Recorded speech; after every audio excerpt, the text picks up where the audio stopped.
Hi guys, இன்றைக்கி நம்ம வீடியோவில் என்ன பார்க்க போகிறோம்னா இன்ஸ்டாகிராம் ஸ்டோரிஸை எப்படி சவுண்டோட டவுன்லோட் பண்ணுறது. இப்போ இன்ஸ்டாகிராமில் போனோம்னா நம்மளுக்கு டவுன்லோட் சிம்பிள் இருக்கும், அதை டவுன்லோட் பண்ணோம்னா நமக்கு சவுண்டு கேட்காது. ஸ்டோரிஸ் டவுன்லோட் பண்ணோம்னா ஓகேவா. அப்போ நம்ம எப்படி வித் சவுண்டோட டவுன்லோட் பண்ண போகிறோம் தான் பார்க்க போகிறோம். இது வரைக்கும் நம்ம சேனலை சப்ஸ்கிரைப் பண்ணால் மறக்காமல் சப்ஸ்கிரைப் பண்ணிக்கோங்க. பக்கத்தில் இருக்க பெல் பட்டனை சேர்த்து ப்ரெஸ் பண்ணுங்கள். அப்போ தான் நான் போகிற வீடியோ நீங்கள் உடனே தெரிஞ்சுக்க முடியும். வாங்க வீடியோக்குள்ளே போகலாம்.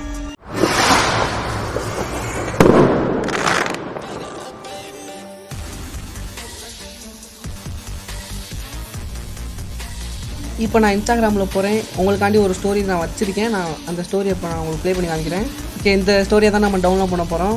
சரி, ஸ்டோரி சேவர் ஆப் லிங்க் கீழே டிஸ்கிரிப்ஷனில் லிங்க் தரேன், நீங்கள் டவுன்லோட் பண்ணி இன்ஸ்டால் பண்ணிங்க. ஓகே, நான் அந்த ஆப்புக்குள்ளே போய்க்கிறேன். அந்த ஆப்போட இன்டர்ஃபேஸ் தான் இருக்கும். ஃப்ரெண்ட்ஸோட ஸ்டோரியும் டவுன்லோட் பண்ணிக்கலாம். நான் இப்போ என் ஸ்டோரியை டவுன்லோட் பண்ண போகிறேன். போயிட்டு நான் என் ஸ்டோரியை கொடுக்குறேன். மேலே டவுன்லோட் சிம்பிள் இருந்துச்சுன்னா டவுன்லோட் சிம்பிள் கொடுத்துட்டிங்கன்னா டவுன்லோட் ஆயிரும். ஓகே, டவுன்லோடு வந்துடுச்சு, அவ்வளோதான். இந்த வீடியோ பிடிச்சிச்சுன்னா லைக் பண்ணுங்கள், ஷேர் பண்ணுங்கள், சப்ஸ்கிரைப் பண்ணுங்கள். பக்கத்தில் இருக்க பெல் பட்டனை செட் ப்ரெஸ் பண்ணுங்கள். அப்போ தான் நான் போகிற வீடியோ உடனே தெரிஞ்சுக்க முடியும். எல்லாத்துக்கும் சொல்ல மறந்துட்டேன். எல்லாத்துக்கும் ஹாப்பி நியூ இயர். வர புது வருஷத்துல எல்லாம் கொண்டாடுங்க. Bye friends.